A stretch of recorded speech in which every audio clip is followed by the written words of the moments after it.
Breaking news just in. The holiday season is upon us, which means the stress is upon you of figuring out what the heck your loved ones want for the holidays. But do not fear.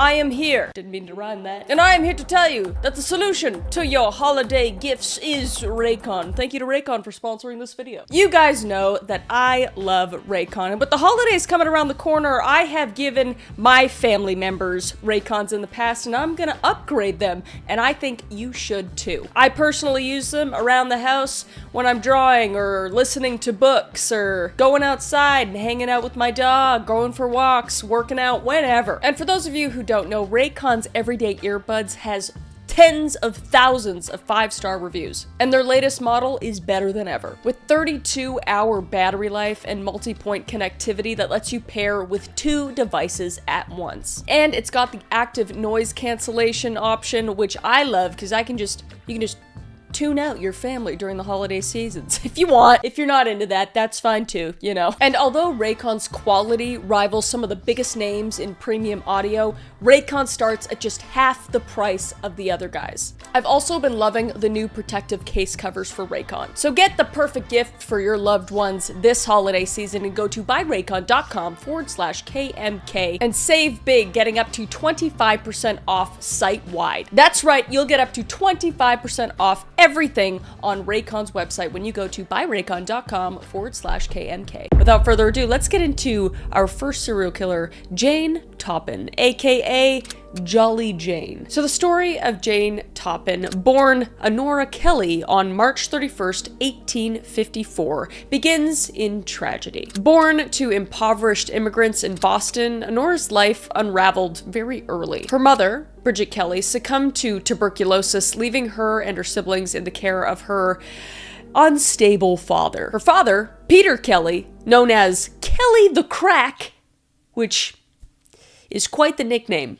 I feel like you gotta do a lot to get that nickname. But he was a tailor by trade and a chronic alcoholic. And Peter's behavior veered into legend after claims that he had attempted to sew his own eyelids shut. And whether this incident occurred or not, it symbolizes the absolute chaos of the Kelly household. So if we're talking nature versus nurture for Jane, it's not looking good for the nurture side of things. Or the nature, really. Both parents weren't all sound of mind, so. But in 1863, 6-year-old Honora and her sister Delia Josephine were surrendered to the Boston Female Asylum, an institution for destitute girls. And the asylum's records describe the Kelly girls as having been rescued from a truly miserable home. And while Delia later drifted into a life of alcoholism and lady of the nightism, if you know what I mean, Honora's trajectory would take a far darker turn. In 1864, Honora would be indentured to Anne C. Toppin, a stern widow from Lowell, Massachusetts. And though never formally adopted, she took the Toppin surname and became known as Jane Toppin. And life with Mrs. Toppin was far from nurturing. Jane was berated for her Irish heritage and forced to suppress her accent and subjected to harsh discipline because of it. And her foster sister, Elizabeth Toppin, became a symbol of everything Jane lacked: privilege, beauty, and status. And this envy would later fester into murderous intent. And by her late teens, Jane had cultivated 2 distinct personas. To the outside world, she was very charming and vivacious, earning the nickname Jolly Jane for her very cheerful demeanor. But beneath the surface, she was manipulative and very deceitful. And at 18 years old, Jane received $50 upon completing her indenture, but chose to remain in the Toppin household, working as a servant for another decade. And her simmering resentment towards Elizabeth, her stepsister basically, deepened as Jane's life stagnated. But in 1885, Jane finally broke away to enroll in nursing school at Cambridge Hospital. And her natural charisma that she had through school and everything endeared her to patients and doctors alike. Yet her fellow nurses were less enchanted. Jane's manipulative tendencies would start to emerge in the form of gossip, lies, and petty theft. Actions that alienated her colleagues. And it was during this time that Jane's fascination with life and death began to surface. So basically what I'm getting from Jane is that she is kind of just a narcissistic doesn't really care about anybody else, doesn't really have empathy. I think we're leaning towards like just a narcissist and probably some sort of sociopath as well, because we're gonna see very quickly here that she does not give a friggin' rat's ass about people's lives. Because at Cambridge Hospital, Jane began experimenting on her patients, many of whom were elderly or terminally ill. Using her access to morphine and atropine, she manipulated their dosages to observe their effects on the nervous system. So she was basically just experimenting on these people that were going to die soon, which isn't justified at all, but she just that was the only way she could like hide what she was doing, because they were gonna die soon anyway, so nobody really cared, especially given the time. And these mixes of medication basically led to induced sleep from the morphine, which is also called placid sleep, while atropine caused agitation and hallucinations. So these people would literally be just hallucinating and thinking they're going crazy while also sleeping, but nobody would really be able to tell, except for Jane. And Jane took a very macabre pleasure in alternating between these states, toying with her victims' consciousness. So they would literally wake up, think they're in a whole different realm, fall back asleep, wake back up. So she was torturing them, but only she knew. So she took a very strange, almost sexual pleasure from this. And our first known victim at Cambridge was Amelia Finney, and she was a surgical patient. Jane would give Amelia a bitter-tasting medicine that induced unconsciousness. And as Amelia drifted in and out of awareness, she later recalled Jane climbing into bed with her and kissing her face. So she not only poisoned her patients, she also essayed them while they were unconscious. Amelia would survive, but dismissed the incident as a bizarre dream until Jane's crime came to light later in the years. I can't even believe that, like, just thinking that you dreamt that and then seeing her like in the paper like years and years later and being like. But Jane's experiments at this time did not go unnoticed, and colleagues began to suspect her of reckless administration of opiates. And she would be dismissed from Cambridge Hospital and dismissed from Massachusetts General Hospital by 1890. But undeterred, she transitioned to private nursing, where her charm masked her growing lethality. And Jane Toppin's career as a private nurse basically gave her unparalleled access to vulnerable victims, many of whom were elderly or terminally ill or convulsing. She would basically just capitalize off her patients' trust and the lack of medical oversight at the time, using her position to administer fatal doses of morphine and atropine, often masked in everyday substances like Hunyadi mineral water or food. And her choice of poisons reflected both availability and her grim fascination with controlling life and death. Morphine, derived from opium, is a very powerful sedative that suppresses the central nervous system, and atropine, on the other hand, is an alkaloid derived from plants like deadly nightshades and has stimulant effects on the nervous system. And the combination of the two just created a very potent and unpredictable interplay of symptoms that Jane found both intriguing and lethal. So like the patients were literally like, oh. So let's talk about some of her victims. First of all, the Dunhams. Yes, that's plural. Specifically, Israel Dunham and Lovely Dunham. And these would be Jane's first confirmed murders. And they were actually her landlords. She went just right to the closest people to her at the time. And nobody batted an eye. And it would be Israel and Lovely, who were a couple. So in 1895, she poisoned Israel, claiming his frailty made him a nuisance. And 2 years later, she killed Lovely, Israel's wife, citing similar frustrations. And after their deaths, Jane, this bitch, would move into their home, taking what she deemed was owed to her. And Israel and Lovely would both die of morphine overdoses specifically, where they both basically died peacefully in their sleep, and it suppressed their breathing until their bodies could no longer sustain life. But Jane's motives were macabre and sexually, motivated, but she clearly wanted to gain other things from her victims, aka a whole freaking house, which is insane. And this brings us to her next victim, which was Elizabeth Brigham. And this was perhaps one of her most personal murders because this was her foster sister. And Jane would invite Elizabeth to join her on a Cape Cod vacation where she slowly poisoned her with strychnine.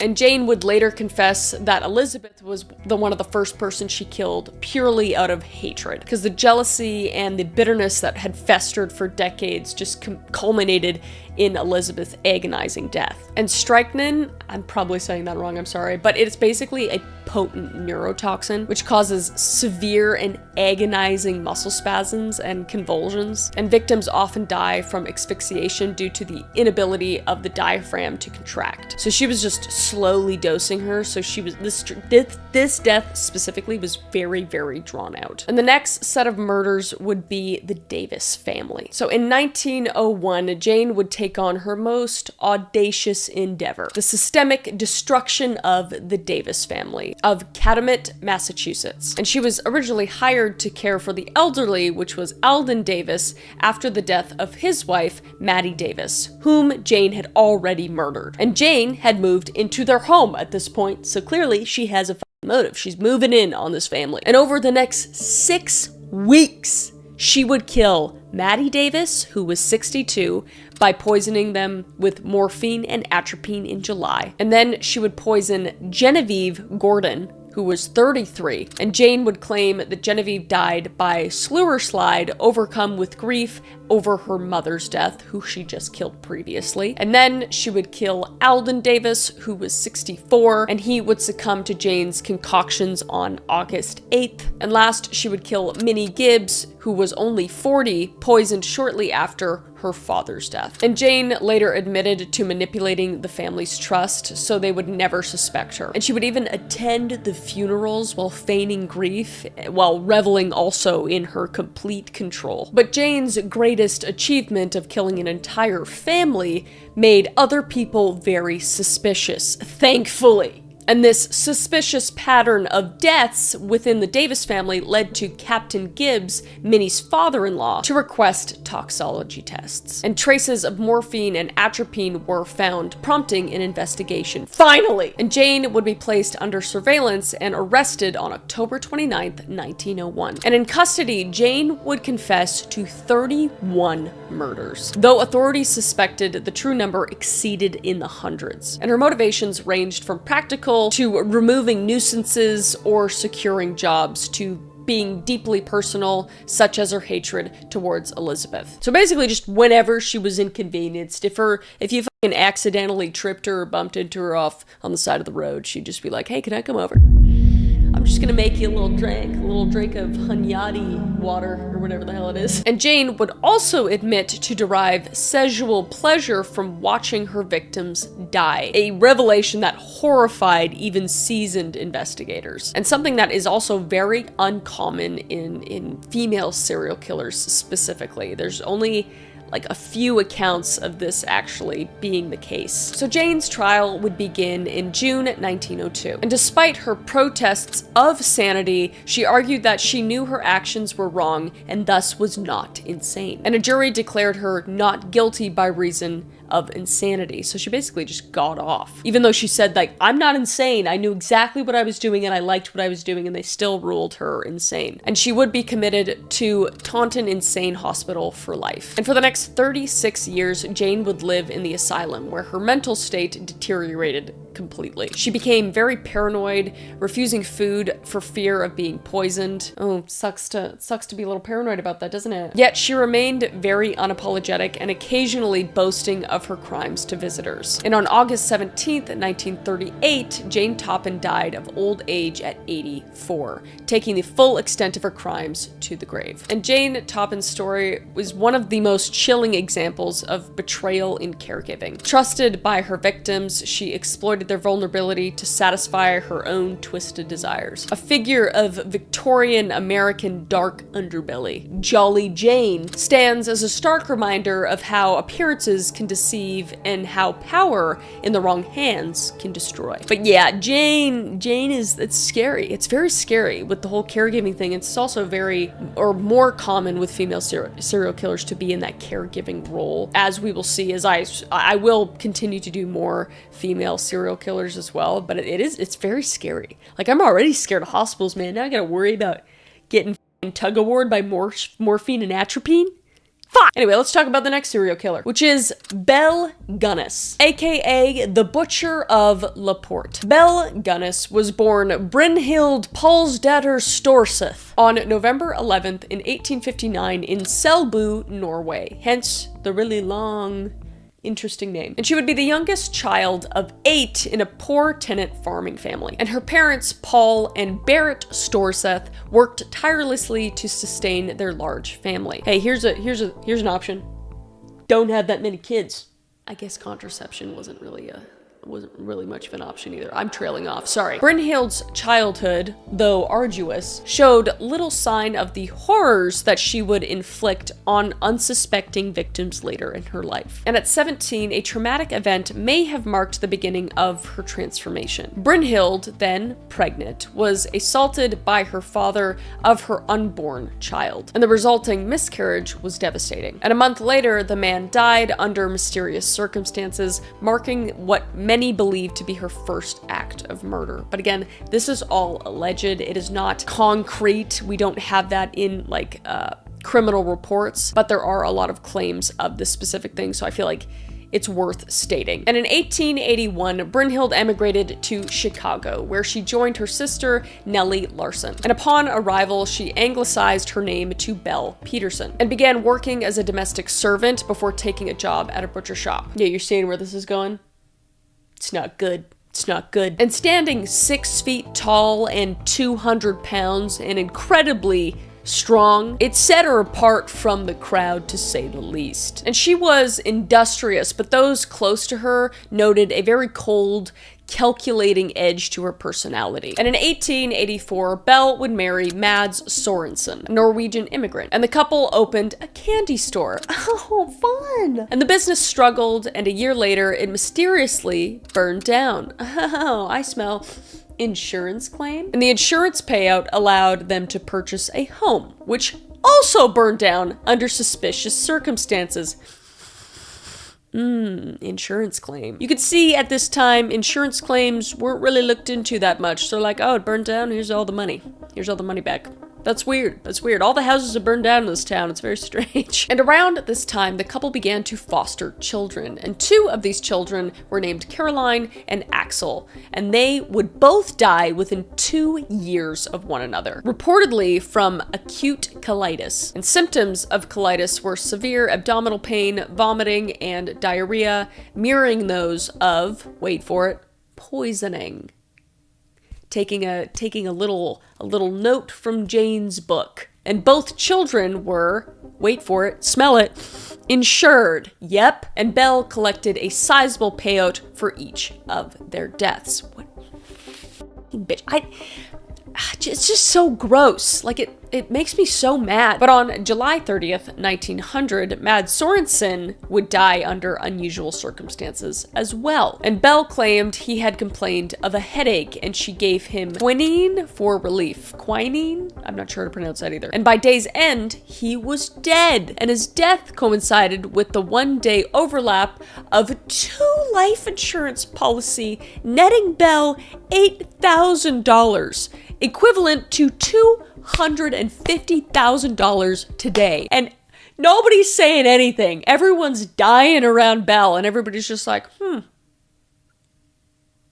shame. And though the family doctor did suspect poisoning, no autopsy was conducted. And with her newfound wealth, Belle relocated to a farm in LaPorte, Indiana, where her killing spree would escalate dramatically. So in 1902, Belle married Peter Gunness, a widower with 2 young daughters. And just a week after the wedding, Peter's infant daughter died while in Belle's care. And the following December, Peter himself succumbed to what Belle described as a freak accident. And the freak accident was that a sausage grinder fell from a high shelf onto his head. As it does. As you do. I mean, there are freak accidents here and there. But despite the suspicious nature of the death, Belle was not charged, and she collected $3,000 in life insurance. But neighbors began to whisper at this time, and a local coroner suggested foul play, describing Peter's death as beyond unlikely. Thank you, coroner. But Belle remained untouchable. And shortly afterward, her foster daughter,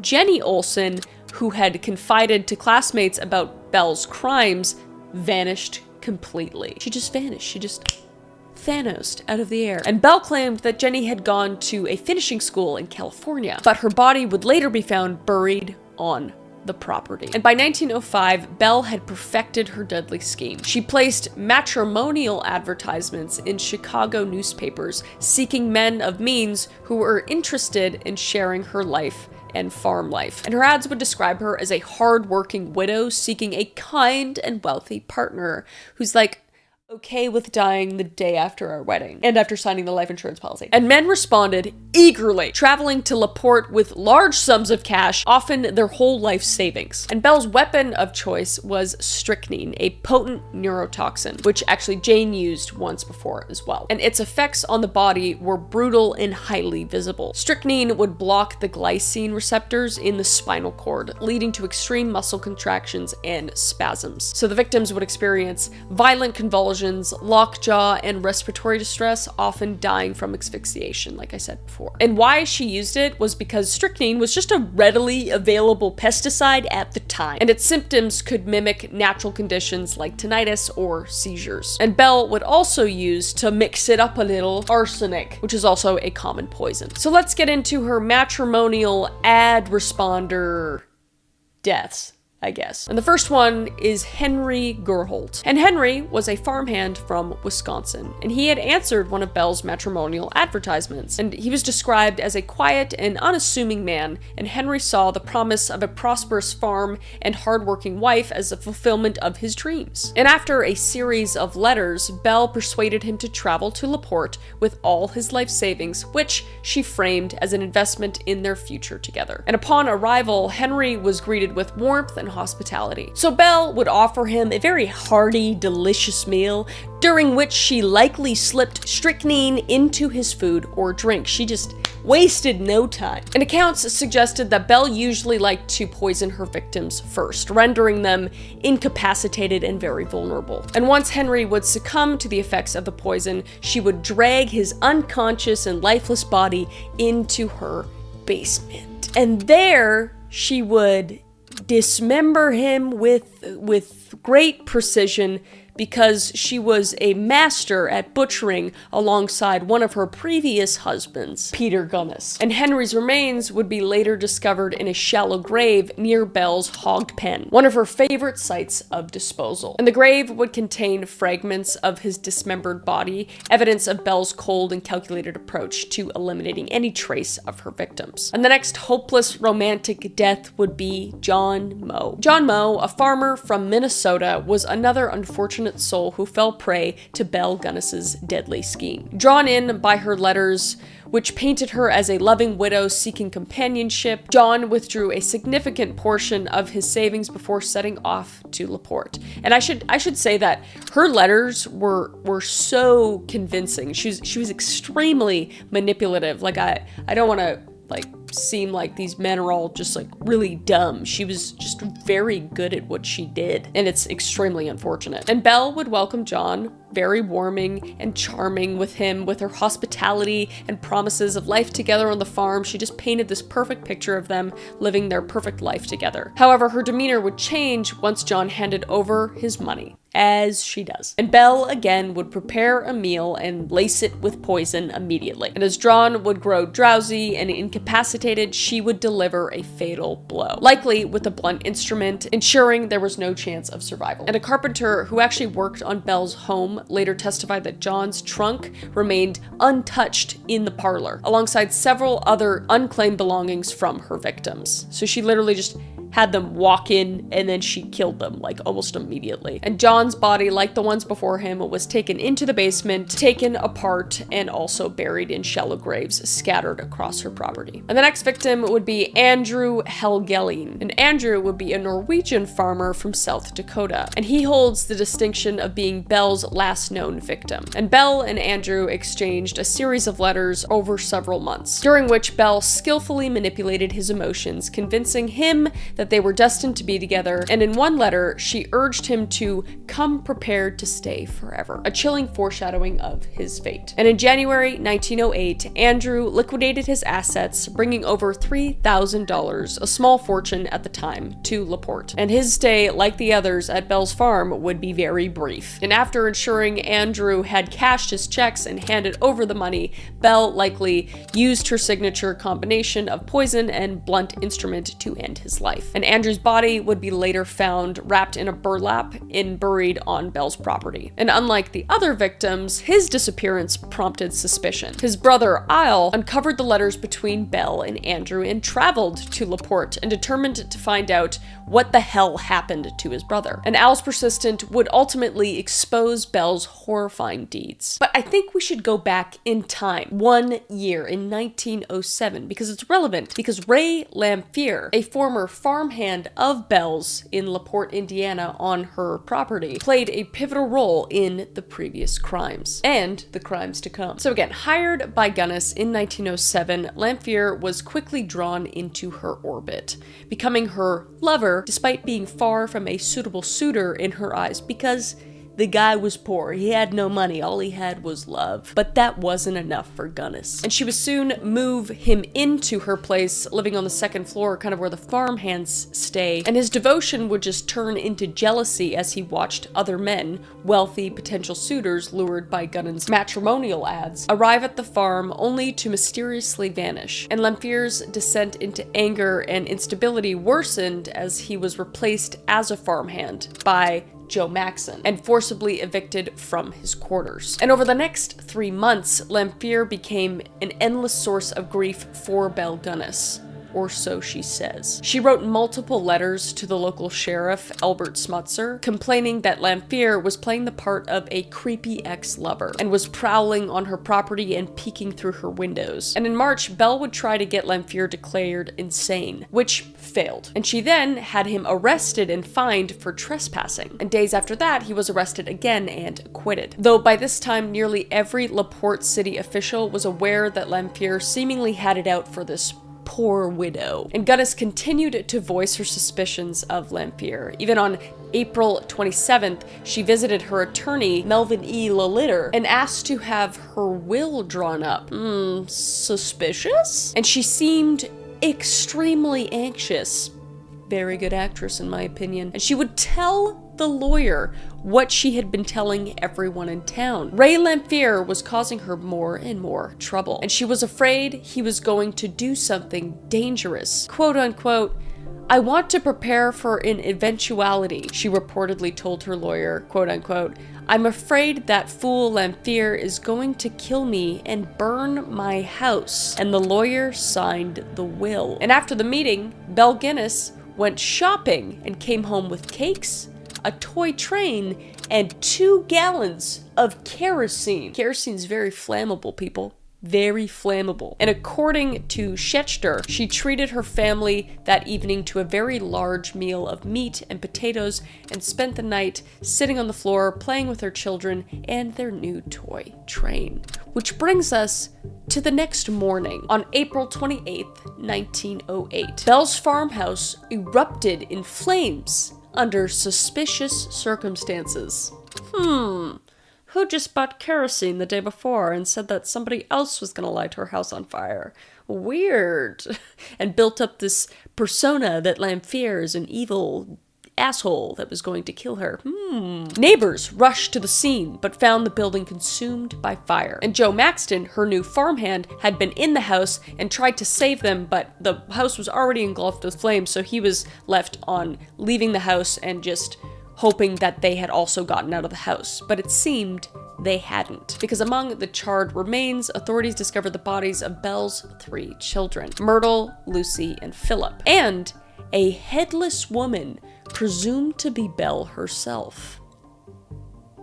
However, discrepancies in the woman's corpse raised immediate questions. The body was significantly shorter and weighed far less than Belle's known 6-foot structure and 200 pounds. And the missing head made positive identification absolutely impossible, fueling the speculation that Belle had staged her death to escape capture, which makes the most sense to me. The head, why is the head gone? Who decapitated? Like, it just doesn't make, like, it's just the perfect cover up. And then her building this Lampier, maybe you've done it, and then it's all stupid. Anyway, I'll continue. And as investigators combed through the ruins, Belle's former farmhand, given that she's quote-unquote dead, Joe Maxton, came forward with a chilling testimony. He revealed that Belle had asked him to spread kerosene around the house shortly before the fire and hinted at plans to take care of everything. And him, not knowing what this means, did what he was asked, because that's what he did. And this confession, combined with the discovery of the buried bodies on the property, painted a very damning picture. And in total, authorities would uncover the remains of 11 bodies, all decapitated, dismembered, and buried in shallow graves, that she also had Joe Maxton dig out, not knowing what he was digging for. And the most haunting discovery was the burlapped wrapped body of Andrew Helgelien, whose disappearance had triggered the investigation, with his brother basically starting this whole thing based off the letters he saw that he wrote back and forth with Belle. And after the fire, number one suspect was Lampier, because Belle had been basically painting this whole picture that he was just an evil guy that was out to kill her, when, let's be real, he's obviously a cover-up, but it was a different time, I'll give him that. But the jury still believed there was convincing evidence that Lampier had started the fire, and his only saving grace came when a chemist found traces of strychnine in the bodies of the burnt children, evidence that Gunness's kids had not died from arson, but from the same poison preferred by their mother, though the testifying doctor refused to declare strychnine was the cause of death, unfortunately. But it's all just so obvious, man. It's just so obvious that she killed her kids, burnt the house down, and also just killed a random woman and decapitated her that kind of looked like her and just fled. But that evidence helped acquit Lampier of any charges of murder, but it failed to protect him from the charges of arson, a crime that carried up to a 21-year sentence. And after just 1 year in prison, Lampier died of tuberculosis. But before his death, he confessed to his pastor, saying he had witnessed the murder of Andrew Helgelien and had demanded hush money from Gunness, and she fired him instead. So, there's the motive for Gunness to just do everything that she obviously did. And when Lampier returned to the house to take back his personal belongings, that's when Gunness charged him with those trespassing charges and began defaming him in public. So she was just trying to cover her own ass. And today, many believe that Gunness was probably responsible for the fire, with her old farmhand turned against her and Al Helgelien breathing down her neck. Gunness knew her ruse was up, so she destroyed everything with a fire. Everything makes sense, but that's just one of the many theories. But Belle's ability to systemically murder and dispose of her victims with such efficiency just horrified the nation. And the case became a media sensation, with thousands flocking to LaPorte to witness the gruesome excavation of the murder farm. But the mystery of her death continues to fascinate everyone. Some believe Belle perished in the fire. Who? While others contend she escaped, living under a new identity. Me and you, because I know you're smart. Sightings of her were actually reported for decades after this, but none were substantiated. And in 2008, DNA testing on the headless corpse failed to confirm its identity due to sample degradation, leaving her ultimate fate unresolved. But her tale remains a stark warning of how appearances can deceive, and a reminder of the darkness that can lurk behind even the most idyllic facades. What a bitch. But that brings us to our final serial killer, which is Leonardo Cianciulli. Sorry if I'm saying that wrong. I looked it up and that's how they said it, so. Also known as the soap maker of Correggio. Sounds nice, doesn't it? It's not. This one's really, really bad. So Leonardo Cianciulli was born on April 14th, 1984 in Montella, Avellino, Italy, into an environment of hardship and despair. Her birth was marred by animosity. Her mother was allegedly forced into an unwanted marriage after being raped and harbored resentment toward Leonardo, blaming her for her misfortunes. And this toxic dynamic just haunted Leonardo throughout her youth. And from an early age, Leonardo exhibited signs of psychological distress. She allegedly attempted slide twice as a young girl, leaving her with a grim outlook on life. And when she married Raphael Pensardi in 1914, against her mother's wishes, Leonardo claimed her mother cursed their union, a notion she carried with her for the rest of her life. And the couple really struggled to find stability. After a brief imprisonment for fraud in 1927, Leonardo and Raphael moved frequently, seeking refuge from misfortune. And the 1930 Irpinia earthquake, which destroyed their home in Lacedonia, was the final push that led them to settle in Correggio, Reggio Emilia. And there, Leonardo opened a modest shop, becoming known as a kind and very friendly neighbor. However, beneath the facade of a doting mother and local confidant, darker fears consumed her. Leonardo would endure 17 pregnancies, but the majority ended in tragedy. 3 were miscarriages, and 10 of her children died young. Only 4 would survive until adulthood. And her obsessive protectiveness towards her children was just fueled by fortune tellers' grim prophecies that she would marry and bear children, but that all her offspring would die. So she basically put all of her thought and hope into these fortune tellers, which was very common at the time, especially in Italy. And another romantic palm reader at the time had told her, "In your right hand, I see prison. In your left, a criminal asylum." And these predictions, combined with her losses, led Leonardo to believe that supernatural forces governed her fate. And by 1939, with World War II looming, Leonardo's eldest son, Giuseppe, announced his intention to join the Italian Royal Army. And he was her favorite child. And she became consumed by the idea that his safety required an extraordinary act of sacrifice. You see where I'm going with this? It's not good. And her love, already twisted by grief and superstition, just drove her to a horrifying conclusion, and that was to protect Giuseppe. She must offer human lives.